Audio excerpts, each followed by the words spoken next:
अस्सलामुअलैकुम, कैसे हैं आप सब। Welcome back to my YouTube channel. तमाम लोगों को खुशामदीद है मेरे चैनल में। उम्मीद करती हूँ आप सब लोग बिल्कुल ठीक ठाक होंगे, मज़ों में होंगे। अल्हम्दुलिल्लाह हम भी बिल्कुल ठीक ठाक हैं और खूब मज़ों में हैं अल्हम्दुलिल्लाह। मेरा आज का मकसद ये था कि मैं ब्लॉग स्टार्ट करूं तो एक स्माइल से स्टार्ट करूं, ताकि इस स्माइल को देख के हर एक बंदा स्माइल करे। और स्माइल करना जो है वो बिल्कुल सदका है, हमें स्माइल करना चाहिए। कुछ नेकियां ऐसी होती हैं जो हम फ्री में करते हैं ना, तो स्माइल जो है उन नेकियों में से एक है। और क्या पता चलता है आपकी स्माइल देखकर किसी दूसरे का दिन बन जाए। तो मुस्कुराते रहिए और खुश रहिए और औरों को भी खुश रखिए। और घर के काम काज भी करते रहिए, कामों को देखकर भी मुस्कुराइए क्योंकि वो तो अगर आप रोएंगी तो भी आपको करने हैं, मुस्कुराएंगे तो भी आपको करने हैं। तो जैसा कि आपको अंदाज़ा होगा, जब घर में मेहमान होते हैं तो आप चाहते हैं कि अच्छी अच्छी चीज़ें बनाकर उनको खिलाएं। तो मैंने बनाए हैं मटर पुलाव सिंपल से, और साथ में मैं बना रही हूँ मैक्रोनी और पोटैटो के कटलेट्स। तो उसके लिए मैंने बस मैक्रोनीस को बॉईल किया, आलू को बॉईल किया और दोनों को एक साथ में मैश कर लिया। सब्जियों में मैंने प्याज पतला पतला चॉप किया है और हरी प्याज जो है उसको भी फाइनली काटा है, वो मैं इसमें डालूँगी। और सिंपल से स्पाइसेस आप इसमें ऐड करें। अगर आपके पास क्या कहते हैं उसको, चपली कबाब मसाला है तो वो डाल दे। अगर नहीं है तो नो प्रॉब्लम, नमक मिर्च ज़ीरा वगैरह डाल के बिल्कुल मज़ेदार किस्म के आपके ये कबाब बहुत इजी से रेडी हो जाते हैं। दूसरा, ये कटलेट्स हमेशा फ्राई करते वक्त आपको अंडे की ज़रूरत होती है, लेकिन जब आप इसमें मैक्रोनीज डाल देते हैं तो आपको मज़ीद किसी बाइंडर की ज़रूरत नहीं होती, क्योंकि वो खुद ही अच्छे से आलू को अपने साथ बाइंड कर लेता है। तो ये कबाब आपके टूटेंगे नहीं। एक टिप ये याद रखिएगा कि जब भी आप इसको फ्राई करने लगे तो छोटे बैचेस में करें। लाइक अगर आपका छोटा फ्राई पैन है तो 4 की बजाय 3 डालें, क्योंकि अगर 4 डालेंगे तो वो ओवर क्राउड हो जाएगा और आपके कबाब टूट जाएंगे। इसलिए बेहतर है आप 3-3 का बैच बनाएं, तो वो आपके कबाब भी अच्छे बनेंगे और टूटेंगे भी नहीं।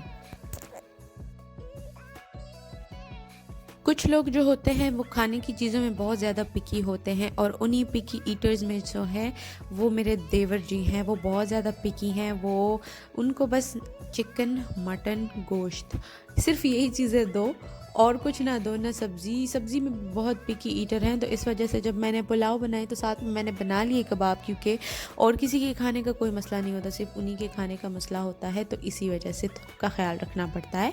और ये बच्चे ज़िद कर रहे थे हमें रात को आइसक्रीम खानी है, और ये मेरी जो छोटी नंद है वो हम सबको आइसक्रीम खिला रही थी। तो हम सब गए बाहर ग्रैंडियोस पे आइसक्रीम खाने, क्योंकि उनकी आइसक्रीम बहुत अच्छी है। और मैं नहीं गई थी क्योंकि मेरी तितली सो गई थी और मैं उसको अकेला छोड़ के नहीं जा सकती थी। तो तमाम बच्चा पार्टी इंक्लूडिंग माय हस्बैंड, क्योंकि वो ही स्टिल अ किड, वो अभी तक बड़े नहीं हुए, तो वो और मेरी 2 बहनें और मेरा देवर और मेरी नंद, ये सब गए, जो एक गाड़ी में बिल्कुल पूरे आ गए थे। वो आइसक्रीम खाने गए और वापसी पे जो थे वो मेरे लिए ले आए थे, मेरे लिए ब्राउनी चॉकलेट आइसक्रीम लेके आए थे। इन सब ने जो है वो ब्लूबेरी कोन ली थी, और मेरे लिए जो थी वो चॉकलेट ब्राउनी की स्कूप ले आए थे। तो मैंने घर में इंजॉय किया और इन्होंने बाहर जाके फॉगी वेदर इंजॉय किया, क्योंकि आप देख सकते हैं कि कितनी फॉग है। बाकी सिटीज़ का मुझे पता नहीं है, लेकिन सियालकोट में बहुत ज़्यादा फॉग होती है। और जैसे ही सनसेट होता है उसके बाद से आहिस्ता आहिस्ता फॉग बिल्डअप होना शुरू हो जाती है, और सुबह लाइक 9-10 बजे तक फॉग रहती है। और उसके बाद जो है वो जो है सूरज निकलता है, थोड़ी बहुत धूप निकल आती है। अगर धूप ना निकले और बहुत ज़्यादा धुंध हो तो ऐसा भी बीच में दिन गुजरे हैं कि वो सारा दिन धुंध रही है, और वो दिन बहुत चिली होते हैं जब सारा दिन धुंध होती है और गैस भी कम हो जाती है। तो ना गीज़र चलता है, ना चूल्हा जलता है और ना हीटर। वैसे बहुत ही ज़बरदस्त राइमिंग वर्ड्स मैंने बना लिए हैं। खैर, I am not a poet, but कभी कभी इत्तेफाक हो जाता है। और ये है अब नेक्स्ट मॉर्निंग, और मैं बना रही हूँ सबके लिए नाश्ता। और ये जो है वीकेंड है, मेरे हस्बैंड भी घर पे हैं, और जैसा कि आप जानते हैं पिकी ईटर्स मौजूद हैं, तो बाकी सब जो हैं वो गंदम का पराठा खाते हैं, मतलब जो हम आम रोटी बनाते हैं जिस आटे से। और मेरे जो देवर जी हैं वो ज्वार की रोटी खाते हैं, तो वो उनके लिए मैं जो हूँ वो ज्वार का पराठा बना रही थी। और साथ में जो है हमने मिक्स वेजिटेबल में कीमा डाला है और वो बनाया है सुबह नाश्ते के लिए। और इसके अलावा अंडे फ्राई किए थे। और लंच नहीं था ना breakfast, that was a brunch, क्योंकि वीकेंड पे काफ़ी लेट उठता है बंदा और नाश्ता करते करते ये टाइम हो जाता है। तो एक ट्रिक मैंने ये सीखी है कि अगर आप ज्वार की रोटी पे डायरेक्ट से ऑयल डाल लें तो वो बहुत ज़्यादा ऑयल एब्जॉर्ब कर लेती है, तो वो पराठा बहुत हैवी हैवी होता है। तो मैंने ख़ुद ने ये सीखा कि लाइक अगर वो थोड़ा सा मतलब उसकी वो थोड़ी सी एक सरफेस पकड़ ले और उसके बाद जब आप थोड़ा सा ऑयल डाल के उसके ऊपर मतलब किसी भी चम्मच से या चिमटे से स्प्रेड कर देना, तो वो बहुत मज़े की क्रिस्पी सी बन जाती है। बहुत कम ऑयल में आप जो है वो पराठा बना सकते हैं। बस थोड़ा बहुत जो है वो ट्रिक्स इस्तेमाल करनी होती हैं। जब थोड़ी सी उस पर एक सरफेस फॉर्म हो जाए, बस फिर आप थोड़ा सा ऑयल डाल के ऊपर जो है उसको अच्छे से लगा दें और फिर आप उसको दोनों तरफ से इसको सेक लें, तो वो क्रिस्पी भी हो जाता है, पराठा भी बन जाता है और थोड़े तेल में। वैसे सच कहते हैं वक्त इंसान को सब कुछ सिखा देता है। मैं उन लोगों में से थी जिसको पराठे बनाना बिल्कुल भी नहीं आते थे और अभी तो माशाल्लाह से मैं बहुत अच्छे पराठे बना लेती हूँ, तारीफ़ भी हो जाती है। 2 साल पहले की बात है, जिस साल मेरी शादी हुई थी, तो उस साल फर्स्ट रमज़ान जो था, तो सहरी के टाइम जो थी वो मेरी मदर इन लॉ की तबीयत ख़राब हो गई थी और मेरी नंद घर पे थी नहीं। तो अब मुझे परेशानी हो रही है कि अब मुझे पराठे बनाने पड़ेंगे। वो पराठे मैंने बनाए ना कि उसको कभी उलट के देख रहे हैं, कभी पलट के देख रहे हैं कि ना वो खाने का है ना वो गिराने का है। लेकिन खैर अब तो माशाल्लाह से मैंने अच्छे खासे पराठे बनाने सीख लिए, अब तो बना लेती हूँ बहुत अच्छे अच्छे। और हमारे सवाबी साइड पे या मेरे ससुराल वाले अगर आप देखें तो वो बहुत बड़ी बड़ी सी रोटियां भी बनाते हैं और पराठे भी बहुत बड़े बड़े साइज़ में बनाते हैं, जबकि हमारी तरफ जो है वो नॉर्मल साइज़ में पराठा बनता है। तो अब मैंने भी बड़े बड़े पराठे बनाना सीख लिए हैं। चलो खैर अच्छी बात है, सब कुछ आना चाहिए बंदे को। अमी वह मेरे कपड़े कलर जोड़ी ड्रामा वाले चौक तदी पाजी अब नाराज़ है, आपको मैं ब्लॉग में इस हालत में लेके आऊँ? आप घर जा रही हैं, आप खफा हैं, आप रोएंगी कितना? आपको लेके आओ आपको लेके आओ इस हालत में।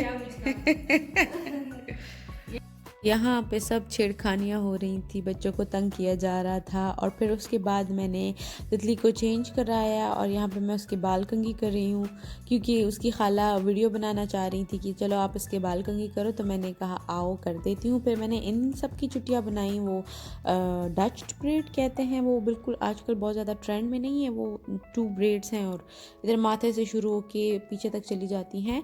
और चले गए सारे के सारे लोग और हम लोग अकेले रह गए, फिर वही 3 लोग।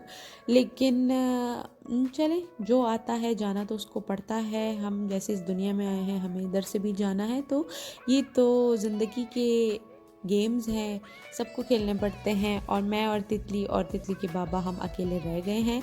लेकिन मसला ये हो गया कि जाते जाते मेरी तितली को बीमार कर गए हैं। इतनी ज़्यादा टेंशन उसको मिल रही थी, इतनी ज़्यादा वो एंजॉय कर रही थी। और सबसे पहले तो मेरी बहनें गई और मेरी जो सबसे छोटी बहन है उसके साथ तितली बहुत अटैच्ड हो गई थी और उसके जाने के बाद से वो उसको बुखार चढ़ा है, सारी रात भी रोती रहती है, दिन में भी बहुत चिड़चिड़ी हो गई है। और कल रात को तो इतनी उसकी तबीयत ख़राब हो गई थी कि हमें इमरजेंसी में उसको हॉस्पिटल लेके जाना पड़ा। फिर उसको न्यूबलाइज़ किया, उसको इंजेक्शन लगवाया और फिर जो है वो रात बस गुजर गई। अभी ये सुबह है, सब चले गए हैं, मैं तितली बस घर में रह गए हैं। आप देख लें मेरी बेचारी बच्ची जो है उसका छोटा सा मुंह रह गया है और हर एक चीज़ को देख के रो रही है, बहुत ज़्यादा ज़िद कर रही है, सबको मिस कर रही है और बहुत ज़्यादा मतलब बच्चे हैं फील करते हैं। अभी तो माशाल्लाह से 8th मंथ शुरू हो जाएगा, अभी तो बहुत समझदार हो गई है। लेकिन रो रो का बच्ची का बहुत बुरा हाल है, 2-3 बार वॉमिट भी कर चुकी है। तो मुझे ख़ुद को भी अच्छा खासा ज़ुकाम बुखार हुआ वह, जाते जाते सारे हम दोनों को बीमार करके चले गए हैं। और 2 बार जो है मेरी बेबी जो है वो वॉमिट कर चुकी है 2 बार। फिर मैंने इसको सारे ड्रेस वगैरह जो है वो चेंज कराया, मुझे ख़ुद भी करना पड़ा क्योंकि कपड़ों पे सब उसने कर दिया था, तो इस वजह से बहुत ज़्यादा बीमार है। आप सबसे रिक्वेस्ट है कि अगर आप अब तक व्लॉग देख रहे हैं तो मेरी बेबी के लिए, मेरी तितली के लिए बहुत सारी दुआ करें कि वो बिल्कुल ठीक हो जाए। और भूल जाएगी, लेकिन 2-3 दिन लगेंगे, फिर उसके बाद बिल्कुल सेटल अप हो जाएगी। लेकिन 2-3 दिन जो है उसको थोड़ी बहुत तवज्जो देनी पड़ेगी, बहुत ज़्यादा ख़्याल रखना पड़ेगा, तभी जाके जो है उसकी तबीयत ठीक होगी। क्योंकि अभी सर्दियाँ भी बहुत ज़्यादा हैं और अगर इस टाइम उसकी तबीयत ख़राब हो गई तो वो बहुत ज़्यादा कमज़ोर हो जाएगी। और दूसरा ये कि मेरे ख़्याल में मेरी सास ये सब कह रही थी कि शायद इसके टीथ निकलने वाले हैं, तो ये इस वजह से बहुत ज़्यादा बीमार है। हो सकता है हो, लेकिन खफा भी वो बहुत ज़्यादा है सबको बिल्कुल। अब मैं हंस रही थी कि बेटा अब मेरा ही बूथा देखना है तुमने, जितने दिन भी हम इधर रहेंगे अब मेरा ही बूथा देखो, या अपने बाबा जी का बूथा देखो, या फिर मेरा मुंह ही देखती रहो, और कोई मुंह नहीं है इस टाइम। तो बच्चे जो हैं वो हर चीज़ को फ़ील करते हैं, बहुत ज़्यादा अटैच्ड भी हो जाते हैं। और जब उनको जितना प्यार मिलता है तो फिर वो जो है बहुत अटैच हो जाते हैं। फिर दादा दादी हो, नाना नानी हो, खालाएँ हों, चचा हों, पप्पो हों, सबके साथ अटैचमेंट हो जाती है। इंसान जो है वो अटेंशन और प्यार का भूखा होता है, बाकी किसी चीज़ का नहीं। और ये मैंने उसके लिए मेडिसिन मंगवाई थी क्योंकि उसको मेरे ख़्याल में नौजिया हो रहा था बहुत ज़्यादा, तो वो मैंने मंगवा ली थी। और साथ में जिस कमरे में जाएँ उधर तितली की मेडिसिन पड़ी हुई है, एंटीबायोटिक्स हैं, और ज़ुकाम फ्लू के लिए है। मुझे ख़ुद भी मेडिसिन लेनी पड़ रही है क्योंकि मुझे थोड़ी सी एलर्जी हो गई थी और साथ में बुखार भी हो रहा था। तो अल्लाह ताला हम सब के हाल पे रहम फरमाए, हम सबको सेहत दे, और ख़ास करके मेरी बीबी को जल्दी से सेहत याब कर दे क्योंकि वो बहुत मुरझा गई है 2 दिनों में। और उम्मीद करती हूँ आपको आज का व्लॉग अच्छा लगा होगा। और अपना ख्याल रखें, इस सर्दी में बच्चों का ख्याल रखें, बड़ों का ख्याल रखें, अपने प्यारों का ख्याल रखें, हमें दुआओं में याद रखें, मेरी बेटी को दुआओं में याद रखें। और अगले व्लॉग तक के लिए मुझे इजाज़त दें। खुदा हाफिज़, अल्लाह पामान।